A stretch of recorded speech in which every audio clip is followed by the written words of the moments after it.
Yes, this is indeed a review from Metamorphosed to Malleability's 247th chapter/shift called International Travel. That's right.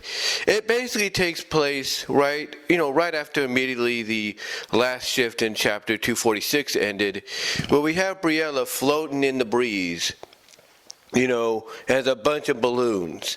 Long story short, to catch you guys up, this is her second attempt at doing it. Her first attempt at being multiple balloons instead of one, and she did it with the assistance of her fiancé, Crystal. Anyway, she's just floating about in the breeze, enjoying herself, getting, I guess there's no other way to say it, getting aroused, getting very aroused by the sensations she's feeling, being pulled by the breeze, just floating around, letting herself be and all that. Because again, this is basically part of her, I guess you could say, her meditation. And that meditation is going back to what she had kind of acknowledged and did admit that the part of her that, gained independent sentience, if you will, that being the Mimi one. This goes back to what that Mimi persona of hers reminded her of. Basically reminded her of, that she promised herself, as a kid, that if she had these kind of powers, she would spend a lot of time being all these different things and just embracing being as those things, And Briella basically, took that and decided, yeah, I'll do it, but I'm going to limit myself. In other words, she's going to time herself to make sure she doesn't get too into what she's become, or else, what's happened in the past with her would, repeat itself. Anyway, like I said, this, takes place immediately after last week's chapter shift, and she's just floating about, enjoying herself and everything. And as she's being carried along, like I said, part of her is getting aroused by the sensation she's feeling, and even acknowledges, that perhaps this is how her fiancé feels whenever she kind of makes her fiancé guess, what part of her mandible body is going to pleasure her during the nights and moments of intimacy. She even imagines, just by the sheer enjoyment of, floating about and even allowing some of her balloons to pop, that maybe she should become a popcorn machine with popcorn in it to get, an even better sensation. But what happens is, because this is not a long chapter or shift, it's one of the shorter ones. But what happens is she gets so lost in the euphoria of being just, balloons and all that, and floating about, letting the breeze take her, here and there, and then popping one balloon after the other, getting ready to ascend back down to the ground. She gets so lost in it and everything that when one of the balloons pop, she basically acknowledges that felt amazing. She kind of purrs it when she says, she kind of purrs the thought of that felt amazing, and then decides, what, the heck with it, I'm probably not going to get, an opportunity like this in a while. So she just goes ahead and lets the euphoria, the arousing euphoria, take hold of her, and she allows herself to pop more and more. But it seems she does have the sense of, okay, I'm going to lose myself to this arousing euphoria, but I also have to make sure I know where I'm going to land. So that way she can shapeshift into something else and then, head back home. Unfortunately, she gets so lost in it that the next thing she knows, is she's in the hands of a bunch of kids at a barnyard. And a bunch of kids are just holding her and everything and all that. And I think she's down to like one or two balloons, and then they pop. And then the kids basically tell the adult that's watching them, which I think is their grandmother, that, hey, we found these balloons and da-da-da-da. And, they said they're going to have some fun with it before they come in for dinner. So what happens is they decide to take Briella to a barnyard that has a bunch of tools in it. And Briella, of course, wakes up and realizes, oh crap, I'm in a situation where I shouldn't be right now, in the hands of a bunch of kids that are going to take her and probably try to slice her up even more, which, again, we don't know if that'll be a good thing or a bad thing for her because, she has, obviously she has, her power is unlimited, but, there are probably some consequences of potentially what could happen. So yeah, she basically mentally, as described, face palms herself because she basically allowed herself to get trapped in the euphoria of, being a bunch of balloons. She does. Yeah, she basically, like I said, she face palms herself and everything and all that. And like I said, she ends up, hold on for a sec. But yeah, like I said, she face palms herself because of the predicament she's got herself in. And then basically, like I said, allows the last two balloons to pop, at least one of the balloons to pop, which, kind of evens it out because when she lands in the hands of the kids, she's still like one or two balloons short of popping, so she allows those to pop. But then the kids decide, we need to cut the strings. We need to cut the strings off these balloons for whatever reason we don't know. And they decided to take Briella to the barnyard with a bunch of machines and all that. And even though Briella, in the story, acknowledges that at any other time she would enjoy the challenge of being sliced up by various other contraptions, all she's concerned about is getting out of there. And right now she's in a situation to where she's got to come up with an idea.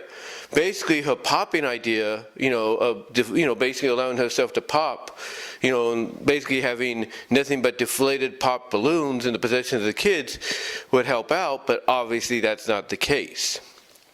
Because all the kids care about is the strings, and one of the kids is like, well, whoever cuts the first string gets 7. And then that's how the story ends. Here's what I look at. I look at the next one as her way of getting out of there and all that. That's what I see. I see her finding a way to get out of there. Maybe she, pulls herself together and creates like a monster to scare the kids off or something.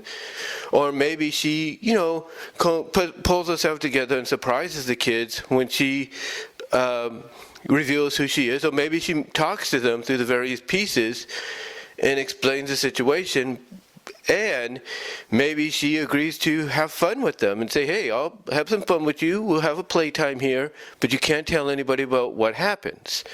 So I could see her doing that. I could see her doing that in 248, and then maybe finding her way back home and probably putting off the idea of being multitude balloons for the time being. Like maybe being one is the best option. So I see that happening in the next chapter and shift, which would be 248. Now what this means is we are 3 away from 250. What she's got planned for that, we don't know. Right now, there's, no, I guess you could say trajectory, if you will, as to what, DeviantART's, Michelle, if you will, has in store for us. For all we know, it could be just a one-off to celebrate 250 stories, and it's non-canon. And it's, maybe something NFSW and erotic, we don't know. That might be something she does, so that way she could start the next, the next slew of chapter shifts, if you will, going to 300 on a fresher note. Maybe that's what 250 is. Again, maybe it's just a one-off, non-canon, hey, have Crystal and Briella get it on kind of deal, I don't know. That might be it. Maybe it's maybe it'll be part 3 or part 2 of the fur convention deal. We don't know. But right now, it seems that she's in a situation where she's biding time with those stories. She's biding some time with the stories, and that her main goal is to kind of get focused back on to the trajectory. Easy for me today. The trajectory of getting a lot of stuff out there. Getting a lot of fun stuff out there, adventurous stuff. Really get the story back on track, if you will, to where you have these two separate plots, like the main plot with our characters, and then the B plot, which ties into it with the series Genesis people. So, that's what I look at. That's what I look at as basically what's going to happen. Again, I don't know if that's true. For all we know, she might decide to use 250 as the starting point for the beginning of the end of the series. We don't know. We don't really know, but it'll be interesting to see what she does. I mean, right now, the way things are planned, because like I said, we do know that next week is going to be 248. That is on the 3rd of February. We know, well, actually not the 3rd, but the 2nd of February. Next Friday is the 3rd, I'm trying to say. But next Thursday or Friday, the 2nd or the 3rd, is when the 248th one will be out. The 249th one will be out the 9th or the 10th. And then the 250th one, if things work out the way they do with no issues, Michelle should be releasing that by the 16th or the 17th. Now, now here's the thing. I know that she likes to do little one-off, specials because of holidays. So I'm assuming with Valentine's Day in a couple of weeks that she'll probably do a one-off, here with Michelle, with Crystal and Briella. I'm assuming. Or she might save that for a couple of days later as the 250th shift/chapter. I can't really say,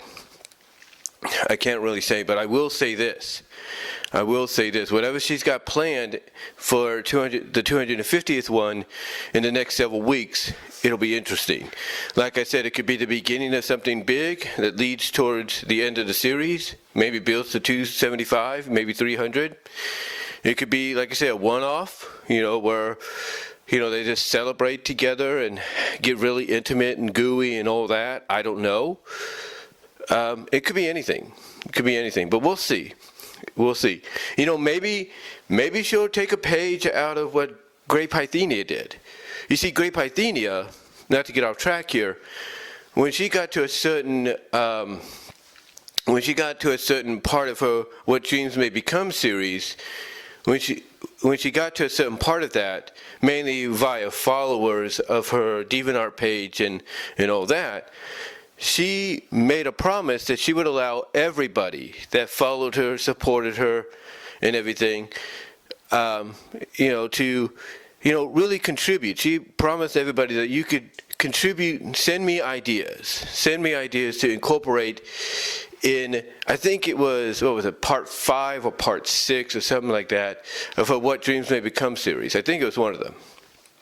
And she said, send me ideas, and the ideas that you send me, I will try to incorporate into the story. And myself and many other people did that, and she did her best to incorporate most of them into the story, to the point that instead of it being an individual contribution portion of the story, it ended up being a two-parter. So I don't know, maybe Michelle Dizzy Arts might do that. I don't really know. Again, she's got something in mind, and it looks like it might just be something that, kind of either start something off for the next chapter, the next, half, if you will, or the next era of the series, or it's going to be something just, like I said, it's just a one-off, and that's about it. We'll have to see. But as far as the future of the series goes, like I said, I still stick by what I believe. I really do.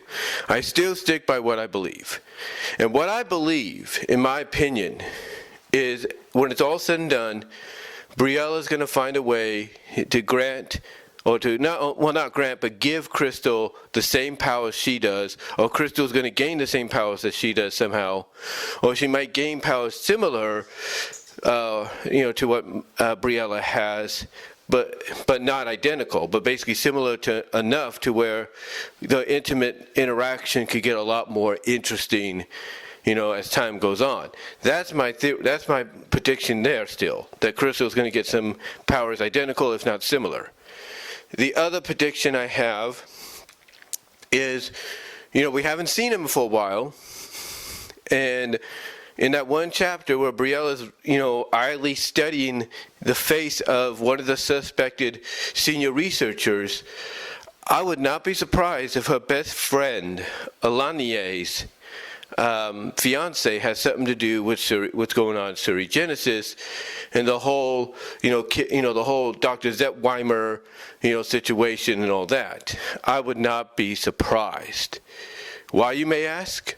Well, because again, we haven't seen him incorporated, into the stories. Maybe because Michelle doesn't have any ideas of where to place him, and two, her best friend wanted to keep Briella a secret from him. Why, you may ask? If he could be trusted.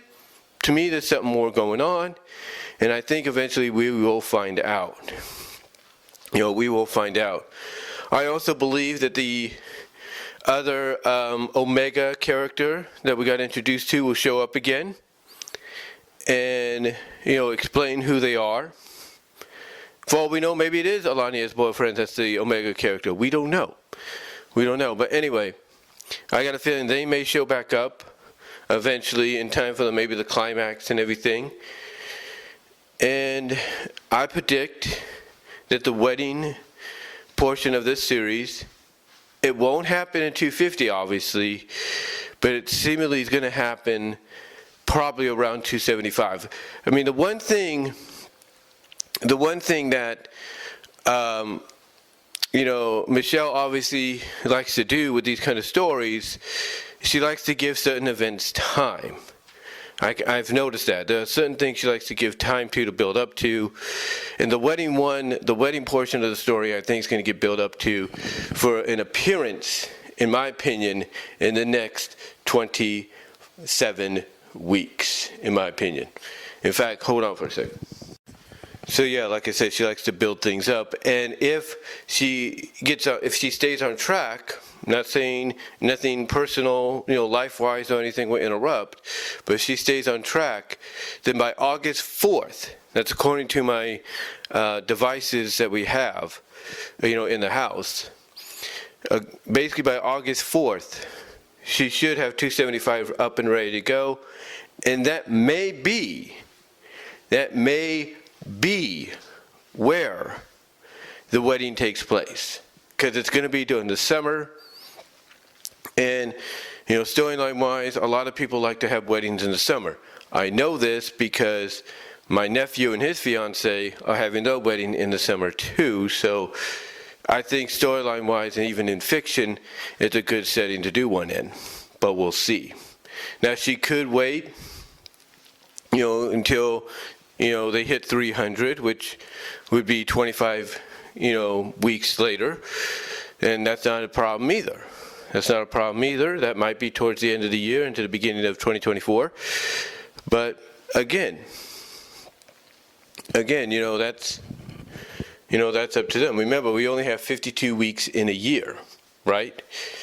So so if 25 weeks from now is August, 4th, then you can only imagine what 25 more weeks would be. So yeah, it's either going to be in the summer or at the beginning of 2024, where the wedding will take place. I'm not putting money on it, because I'm not that kind of a person, but I am going to, I'll put it this way. I am going to stick to my prediction that August 4th of this year is when the 275th shift, gets uploaded. Barring any issues, any personal real-life issues and stuff, I predict August 4th, or around the beginning of August, the first 2 weeks, I should say, is when the wedding will take place. That's just my prediction. But overall, this story in general, again, just another part of the little filler arc they got going, her little balloon arc going. And again, I can only imagine what she's got planned for 249 and 248. Already, like I said, I think what's going to happen is Briella is probably going to, make herself known to the kids and maybe play with them a little bit before she leaves and all that. Let herself be known, or maybe she'll become something that scares them off or whatever. Or she does something that gets herself out of the situation. So, that's what I see happening. And then for the next two after that, who knows? Again, I think if she doesn't have anything really set in stone just yet for 250, it'll be a one-off of a celebration, maybe belated Valentine's Day story where both Krista and Briella really get it on and all that. But we'll see. We'll have to see. But anyway, though, guys, as always, I highly recommend you check out the story. I think you will thoroughly enjoy it. Go and support Michelle Dizzy Arts. That's DEZZIE Arts at DeviantART. I think you'll enjoy what you see out of what she has. She has other stories coming up as well that she'll be working on in the coming months and everything. In fact, in the next 3 months, if you will, in May of this year, will be the start of the Melting May. Will be basically in the next 3 months will be the start of what's been known. Of what's been known as the Melting May, month. Basically, long story short, everybody uses the month of May to do a series, if not web comics and drawings of characters, mostly female characters, melting into goo, melting into puddles. Michelle has a series she calls Melting Me-I, that's M-E-I, that's the name of the character, where her and her girlfriend Zahara have the abilities to become goo, melt down into puddles, fuse together into one character and all that.